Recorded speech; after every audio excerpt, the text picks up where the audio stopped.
મહત્વના સમાચાર સૌરાષ્ટ્રમાં હાલ માવઠાનો માર જોવા મળી રહ્યો છે અને જામનગરના લાલપુર પંથકમાં ગાજવીજ સાથે હાલ કમોસમી વરસાદ વરસ્યો। લાલપુર પંથકના અનેક વિસ્તારમાં કમોસમી વરસાદ ખાબક્યો। ચાર થાંભલા વિસ્તાર, ઉમાધામ સોસાયટી વિસ્તાર, જૂની શાક માર્કેટ, એસટી બસ સ્ટેશન વિસ્તારની સાથોસાથ જામનગર રોડ વિસ્તારમાં પણ કમોસમી વરસાદ જોવા મળ્યો છે અને આ કમોસમી વરસાદના કારણે અડદ, તલ, મગ, મગફળી સહિતના પાકને પણ નુકસાન। ત્યારે ગ્રામ્ય વિસ્તારોમાં પણ હાલ વરસાદ જોવા મળ્યો। બાંધલા, નાના ખડબા, વાવડી, સાજડિયારી સહિતના ગ્રામ્ય વિસ્તારોમાં પણ કમોસમી વરસાદ ખાબક્યો છે।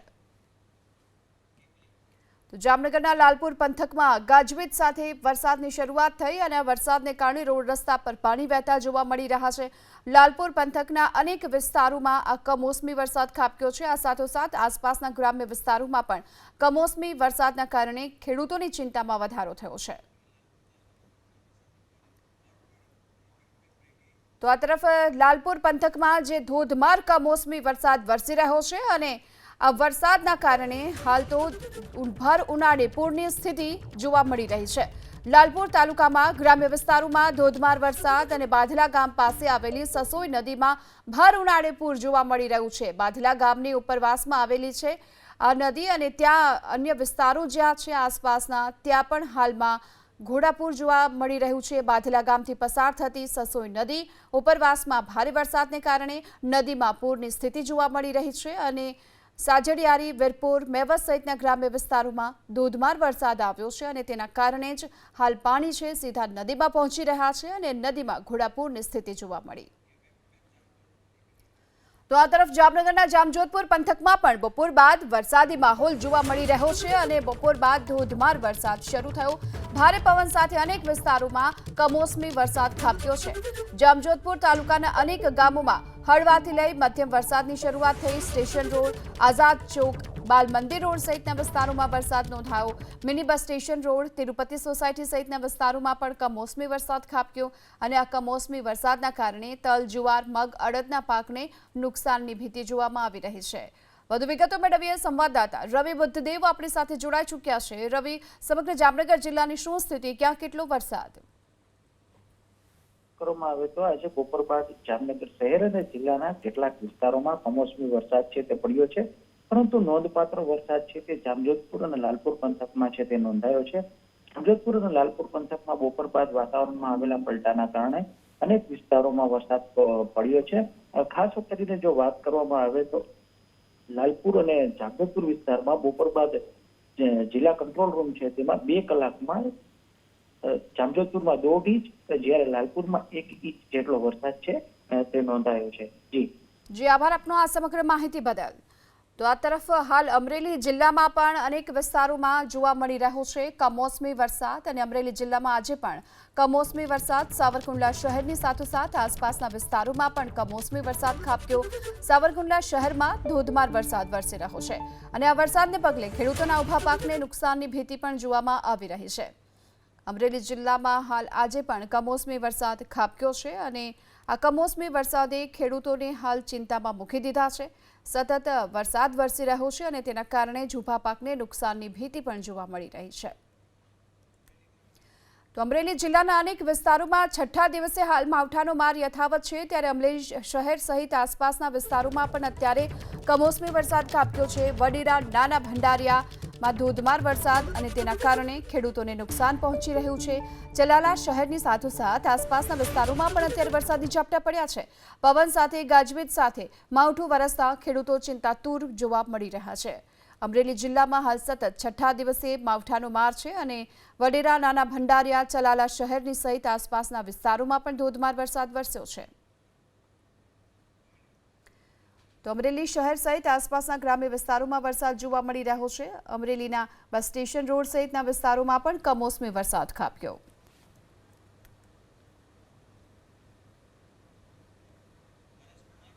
વધુ વિગતો મેળવીએ સંવાદદાતા હરેશ કુમાર અત્યારે આપણી સાથે જોડાઈ ચૂક્યા છે।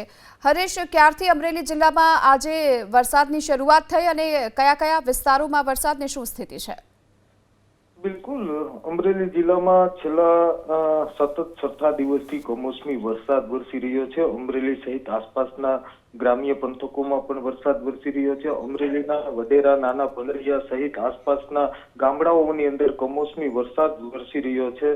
ત્યારે ધારી તાલુકાના સલાળા સહિત આસપાસના ગ્રામ્ય પંથકોની અંદર પણ વરસાદી ઝાપટા પડી રહ્યા છે. સાવરકુંડલા શહેરમાં પણ વરસાદી ઝાપટા પડી રહ્યા છે.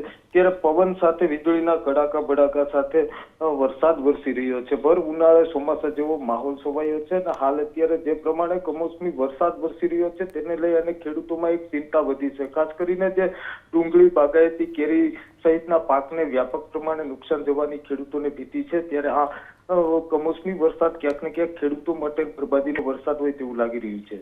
જી આભાર આપનો આ સમગ્ર માહિતી બદલ. તો અમરેલી જિલ્લામાં સતત છઠ્ઠા દિવસે હાલ કમોસમી વરસાદ જોવા મળી રહ્યો છે. જો કે આ સાથોસાથ પોરબંદર શહેરમાં અને ગ્રામ્ય વિસ્તારોમાં પણ કમોસમી વરસાદ જોવા મળ્યો છે અને પોરબંદર શહેરમાં હળવા વરસાદી ઝાપટાની શરૂઆત થઈ છે. સુદામા ચોક, કમલાબાગ, છાયા વિસ્તાર, એરપોર્ટ વિસ્તારમાં વરસાદી ઝાપટું વરસ્યું. રાણાવાવ શહેરમાં પણ બપોર બાદ વાતાવરણમાં પલટો આવ્યો હતો અને ધીમી ધારે વરસાદની શરૂઆત થઈ છે. રાણાવાવ તાલુકાના ગ્રામ્ય વિસ્તારોમાં ક્યાંક છાંટા પડ્યા છે તો ક્યાંક વરસાદી ઝાપટા પણ પડ્યા. જિલ્લાના અન્ય તાલુકામાં પણ આકાશમાં કાળા ડિબાંગ વાદળો જોવા મળી રહ્યા છે. ત્યારે આ કમોસમી વરસાદે ખેડૂતોની ચિંતામાં વધારો કર્યો છે અને ખેતરમાં રહેલા ઉભા પાકને નુકસાનની ભીતિ પણ સેવવામાં આવી રહી છે. પોરબંદર શહેરની સાથોસાથ ગ્રામ્ય વિસ્તારોમાં હાલ વરસાદી ઝાપટાની શરૂઆત થઈ છે. ક્યાંક ધીમી ધારે વરસાદ વરસી રહ્યો છે, ક્યાંક વરસાદી ઝાપટા પણ જોવા મળ્યા. પોરબંદરમાં સુદામા ચોક, કમલાબાગ, છાયા વિસ્તાર, એરપોર્ટ વિસ્તાર સહિતના અનેક વિસ્તારો એવા છે જ્યાં વરસાદી ઝાપટા પડ્યા છે. તેની સાથોસાથ ગ્રામ્ય વિસ્તારોમાં પણ આ કમોસમી વરસાદ ખાબક્યો છે. રાણાવાવ તાલુકાના ગ્રામ્ય વિસ્તારોમાં ક્યાંક છાંટા પડ્યા છે તો ક્યાંક વરસાદી ઝાપટા પણ પડ્યા અને આ વરસાદે હાલ ખેડૂતોની ચિંતા વધારી. જિલ્લાના અન્ય તાલુકામાં પણ આકાશમાં હાલ કાળા ડિબાંગ વાદળો પણ જોવા મળી રહ્યા છે. સૌરાષ્ટ્રમાં હાલ માવઠાનો માર જોવા મળ્યો છે. ત્યારે પોરબંદર શહેરની સાથોસાથ આસપાસના ગ્રામ્ય વિસ્તારોમાં પણ વરસાદી ઝાપટા જોવા મળ્યા છે. પોરબંદરમાં આજે વાતાવરણમાં પલટા બાદ વરસાદની શરૂઆત થઈ. ક્યાંક વરસાદી ઝાપટા તો ક્યાંક ધીમી ધારે વરસાદ નોંધાયો છે અને આ કમોસમી વરસાદના કારણે ખેડૂતોની ચિંતામાં પણ વધારો થતો જોવા મળ્યો.